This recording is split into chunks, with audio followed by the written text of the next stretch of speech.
যে বাংলাদেশ রাশিয়া থেকে তেল কিনতে চায় এবং রাশিয়া থেকে সেই তেল কেনার ব্যাপারে যুক্তরাষ্ট্র বাংলাদেশকে অনুমতি দিয়েছে 60 দিনের জন্য, মানে 2 মাসের জন্য, যে 2 মাস সময়ের মধ্যে তোমরা রাশিয়া থেকে তেল কিনতে পারো। আপনাদের মনে একবার প্রশ্ন হয়নি তেল কিনবে বাংলাদেশ, বেচবে রাশিয়া, অনুমতি দেবে যুক্তরাষ্ট্র? কেন? যুক্তরাষ্ট্র কি আমাদের মালিক? আমরা কি আমাদের সমস্ত কিছু যুক্তরাষ্ট্রের কাছে বন্ধক দিয়েছি? যুক্তরাষ্ট্র না চাইলে কি আমাদের তেল কেনার কোনো অধিকার থাকবে না? যুক্তরাষ্ট্র যা বলবে আমাদের কি তাই শুনতে হবে? যদি এমন হয় যে অন্য একটা দেশ আমাদের দেশের উপর এই ধরনের অধিকার ফলাতে আসে, অথবা আমরা এ ধরনের ওদের কাছ থেকে এ ধরনের অনুমতির জন্য অপেক্ষা করতে থাকি, তারা বললে কিনতে পারবো, না বললে কিনতে পারবো না, তারা বললে খেতে পারবো, তারা না বললে আমি কিনতে পারবো না, খাদ্যদ্রব্য কিনতে পারবো না, তেল কিনতে পারবো না, এই যদি হয় সম্পর্ক, সেই সম্পর্ককে আপনি কীভাবে আখ্যায়িত করবেন? তখন কি আমাদের এই দেশ, আমাদের এই সরকার, আমাদের এই দেশের মানুষ, তারা কি নিজেদেরকে স্বাধীন বলে দাবি করতে পারবে? আমরা কি একটা সার্বভৌম রাষ্ট্র আর থাকবো? আমাদের কিন্তু এটাই সবচেয়ে বড় দুঃখ ছিল। বলা হতো নানাভাবে যে এই দেশটা নাকি শেখ হাসিনা ভারতের কাছে বিক্রি করে দিয়েছে, আমরা নাকি ভারতের ভৃত্যে পরিণত হয়েছি, আমরা নাকি ভারতের অনুমতি ছাড়া কিছুই করতে পারি না। এই সমস্ত কথা কিন্তু বলা হতো, পুরো সময়টা ধরেই বলা হতো। শেখ হাসিনার 15 বছর ধরে এই কথাগুলো আমরা শুনতে শুনতে আমাদের কান ঝালাপালা হয়ে গিয়েছিল। শেখ হাসিনার পতনের পর নতুন যে সরকার এসেছিল, সেই সরকারও বারবার বলার চেষ্টা করেছে যে ভারতের সঙ্গে আমাদের একটা দাসখত আছে। ওই সরকারে যারা বিদেশ থেকে যারা নাকি তার পিআরের চাকরি করতো, মানে পিআরের ভূমিকায় যারা ছিল শুরুর দিক থেকে, সরকারকে যারা সাপোর্ট দিত এবং বলতো, এই প্রথম একটা সরকার পাওয়া গেল যা নাকি ভারতের সঙ্গে বুক চিতিয়ে মেরুদণ্ড সোজা করে বার্গেইন করছে। কেবল তাই নয়, এমনও বলা হতো, থ্রেট দেওয়া হতো যে ভারতের যে 7 সিস্টার আছে সেগুলো কিন্তু আমরা ডিস্টার্ব করবো যদি আমাদের কিছু করতে আসে। তার মানে ভারতের সঙ্গে যে আমাদের দাসখত চুক্তি ছিল, এটা নিয়ে কিন্তু নানা আলাপ হয়েছিল। মাঝখানে আমরা একবার এমনও দেখলাম, আমি যাকে শিশু উপদেষ্টা বলতাম তখন, মিস্টার আসিফ মাহমুদ সজীব ভুইয়া, উনি একবার একটা তালিকা প্রকাশ করলেন যে এই সরকার দায়িত্ব নেওয়ার পর ভারতের সঙ্গে যে দাসত্বমূলক চুক্তিগুলো ছিল সেখান থেকে প্রায় 10টা চুক্তি আমরা বাতিল করে দিয়েছি। এরকম একটা তালিকা উনি প্রকাশ করলেন যে আরও বাতিল করা হবে, বড় একটা তালিকা, তার মধ্যে কোনটা কোনটা বাতিল করা হয়েছে তা উনি দেখালেন। পরে দেখা গেল যে ওই সরকারেরই ওনারই সহকর্মী পররাষ্ট্র সচিব, পররাষ্ট্র উপদেষ্টা যিনি ছিলেন মিস্টার তৌহিদ হোসেন, তিনি বললেন যে যে চুক্তির কথা বাতিলের কথা বলা হয়েছে এই চুক্তিগুলি আসলে এক্সিস্টই করে না, এই ধরনের কোনো চুক্তিই নাই। তার মানে পুরাই ভুয়া, মানে হাওয়ার উপরে উনি একটা মেরে দেওয়া মার্কেট তার পক্ষে নেওয়ার চেষ্টা করছেন, মানুষের সেন্টিমেন্টকে এক ধরনের প্রতারণা করেছেন। এই ধরনের লোক সেই সরকারে ছিল। সারাক্ষণ তারা ভারত বিরোধিতা করত এবং ভারত আমাদের সব কিছু নিয়ে যাচ্ছে, ভারতের অনুমতি ছাড়া আমরা কোনো কিছু করতে পারছি না, ভারত আমাদের উপর চেপে বসে আছে, প্রভু হয়ে আছে, এইগুলি বলা বলি করতো।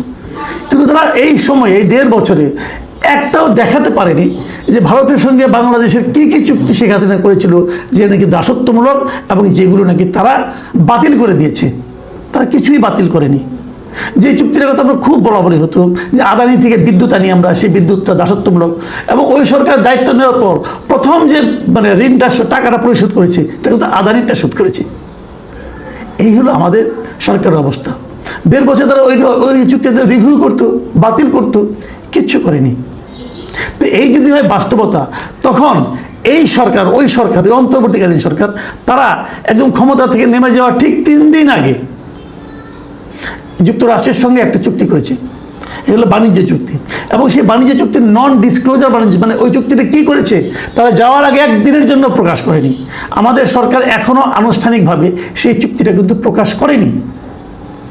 বিভিন্নভাবে ওদের যুক্তরাষ্ট্রের বিভিন্ন নথি থেকে, বিভিন্ন থেকে আমরা চুক্তির সম্পর্কে কিছু কিছু জানতে পেরেছি। এই যে আমি বললাম যে রাশিয়া থেকে তেল কিনতে যুক্তরাষ্ট্রের অনুমতি লাগবে, এটা কিন্তু ওই চুক্তির কারণে। যে চুক্তিটা এই অন্তর্বর্তীকালীন সরকার যা নাকি বুক চিতিয়ে ভারতের বিরুদ্ধে যুদ্ধ করতে চায় এবং যা নাকি বলতে চায় ভারত আমাদের দাসত্বর মধ্যে আবদ্ধ করেছিল, দাসত্ব চুক্তি ভারতের সঙ্গে শেখ হাসিনা করেছিল, যে চুক্তির একটাও তারা বাতিল করতে পারেনি অথবা দেখাতেও পারেনি কোন চুক্তিগুলো, এবং বাতিলের নামে যেগুলো তারা বলেছিল সেগুলো পুরো ভুয়া ছিল এবং তাদের লোকজনই বলছে এরকম কোনো চুক্তি নাই। সেই সরকার যুক্তরাষ্ট্রের সঙ্গে যে চুক্তিটা করেছে সেই চুক্তি থাকার কারণে আমি এখন অন্য কোনো দেশ থেকে কোনো পণ্য কিনতে হলে যুক্তরাষ্ট্রের অনুমতি লাগবে। এর চেয়ে বড় দাসত্বের শৃঙ্খলে এই জাতি, এই দেশ অতীতে কখনো পড়েছিল এটা আমার জানা নেই। এবং এই দাসত্বে কে ফেলে গেল? আমাদের অন্তর্বর্তীকালীন সরকার। সেই চুক্তি যুক্তরাষ্ট্রে স্বাক্ষরিত হয়েছিল এবং সেই চুক্তিতে কী কী আছে আমি একটু আপনাদেরকে পড়ে শোনাতে চাই। দেখুন, এই চুক্তিতে বড় দাগে যেগুলো আছে মোটামুটি কয়েকটা আমি বলি, যে বাংলাদেশকে যুক্তরাষ্ট্র থেকে 14টি বোয়িং উড়োজাহাজ কিনতে হবে। মানে আপনার পছন্দ হোক বা না হোক বোয়িংই কিনতে হবে, আপনি এয়ারবাস কিনতে পারবেন না অথবা অন্য কোনো কিছু কিনতে পারবেন না, আপনাকে 14টা বোয়িং আপনাকে উড়োজাহাজ কিনতে হবে। ওরা যে দাম বলবে সেই দামে কিনতে হবে। আচ্ছা, 15 বছরে $1500 কোটি জ্বালানি কিনতে হবে। আপনাকে আগামী 15 বছরে $1500 কোটি জ্বালানি কিনতে হবে এবং ওরা যে দাম বলবে সে দাম, আপনার বার্গেন করার কোনো স্কোপ নাই। যুক্তরাষ্ট্রের জ্বালানির দাম তো কাতারের চেয়ে, কুয়েতের চেয়ে অথবা সৌদি আরবের জ্বালানির চেয়ে বেশি হবে, কোনো সন্দেহ নাই। আপনাকে ওই বেশি দামেই কিনতে হবে। প্রতি বছর $350 কোটি কৃষি পণ্য আমদানি করতে হবে যুক্তরাষ্ট্র থেকে। যুক্তরাষ্ট্র থেকে আপনি যদি কৃষি পণ্য আনতে চান সেটাকে আপনি আমার বাইরে বিক্রি করতে পারবেন? ভাবেন একবার। ধরেন যুক্তরাষ্ট্রে কিন্তু গোলালু হয়, যুক্তরাষ্ট্রের আলু এনে কি আমাদের বাজারে বিক্রি করতে পারবেন আপনি? যুক্তরাষ্ট্রে আমাদের এখানে আলু মৌসুমের সময় 20 টাকা পর্যন্ত কেজিতে নেমে আসে। 20 টাকা মানে ওদের 20 সেন্ট। ওই টাকা আপনি যুক্তরাষ্ট্রে আলু পাবেন, আবার সেটা এত দূর থেকে পরিবহন করেন পাবেন, কিন্তু আপনাকে কিনতে হবে। কেনার পর আপনি কী করবেন? আপনি নিয়ে ফেলাই দেন অথবা যা ইচ্ছে তাই করেন, কিন্তু আপনাকে কিনতে হবে। তাহলে আপনি যদি $350 কোটি আলু অথবা অন্য কোনো কৃষি সামগ্রী, আপনাকে কৃষি সামগ্রী কিনতে হবে $350 কোটি কিনে সেগুলো না আপনার বাজারে বিক্রি করতে পারবেন? তাহলে কী করবেন? লসে বিক্রি করবেন, আপনার টাকাটা লস হবে। সামরিক সরঞ্জাম ক্রয় বৃদ্ধি করতে হবে, আপনাকে আরও বেশি বেশি অস্ত্র কিনতে হবে। কোত্থেকে? যুক্তরাষ্ট্র থেকে। আপনি সামরিক সরঞ্জাম কিনা কী করবেন? আপনি কার সঙ্গে যুদ্ধ করবেন? গত 50 বছরে বাংলাদেশের সামরিক সরঞ্জামের কী ব্যবহার হয়েছে বলেন? এই সামরিক সরঞ্জাম দিয়ে আমাদের সেনাবাহিনী কার সঙ্গে যুদ্ধ করেছে? কি প্রয়োজন আমাদের? আমাদের যুদ্ধ হলে কার সঙ্গে যুদ্ধ করবো আমরা? আমাদের আশেপাশের মধ্যে কী রাষ্ট্র আছে? ভারত আছে, মিয়ানমার আছে এবং চীন আছে। এদের কার সঙ্গে যুদ্ধ করতে পারবো আমরা? কত অস্ত্র আমাদের কিনতে হবে এবং এই অস্ত্র কেনার যে বিপুল ব্যয়, এটা কি আমাদের জন্য কোনো উন্নয়নমূলক কাজ হবে? এটা আপনাকে করতে হবে। তারপর কিছু নির্দিষ্ট দেশ থেকে সামরিক সরঞ্জাম ক্রয় সীমিত রাখার চেষ্টা করতে হবে। মানে আপনি যদি কিছু কিনতে চান, আপনি অনেক কম দামে চীন থেকে কিনবেন অথবা ভারত থেকে কিনবেন, সেটা আপনি পারবেন না, আপনাকে ওনার কাছ থেকে কিনতে হবে। তো এইগুলো আরও অনেকগুলো বিষয় আছে যেগুলো করতে হবে। বিনিময়ে আমরা কী পাবো? আমরা পাবো হলো যে বাংলাদেশের পণ্য পাল্টা শুল্ক 20% থেকে 19% কমিয়ে আনা হবে। আগে 20% ছিল, এটা কমিয়ে 1% মাত্র কমবে। আমাদের পণ্য যেগুলো আমরা পাঠাই, আমরা কী পরিমাণ পণ্য পাঠাই ওখানে? আমরা ওখানে এর আগে $6 বিলিয়ন পণ্য পাঠাতাম, আর যুক্তরাষ্ট্র থেকে আমদানি করতাম $2 বিলিয়ন সমমূল্যের পণ্য। এখন ওই 2 বিলিয়নের মধ্যে কি কৃষি পণ্য ছিল না, কিন্তু আপনাকে $350 মিলিয়ন কৃষি পণ্য কিন্তু আপনাকে কিনতে হবে রে ভাই। তাহলে আপনি কিভাবে করবেন?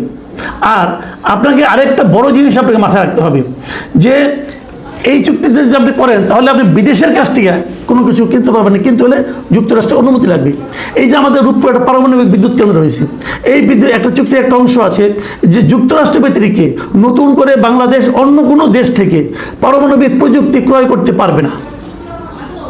তার মানে আমার যে রূপপুরের যে পারমাণবিক চুল্লি আছে, যেটা পারমাণবিক উৎপাদন আমরা করবো, বিদ্যুৎ আগামী বছর থেকে শুরু হওয়ার কথা, সেখানে তো আমরা পুরো জিনিসটাই তো আমরা রাশিয়ার থেকে কিনেছি, ওর কাঁচামালও রাশিয়ার থেকে আসবে, তাহলে ওটা তো আমি যুক্তরাষ্ট্র না বললে কিনতে পারবো না।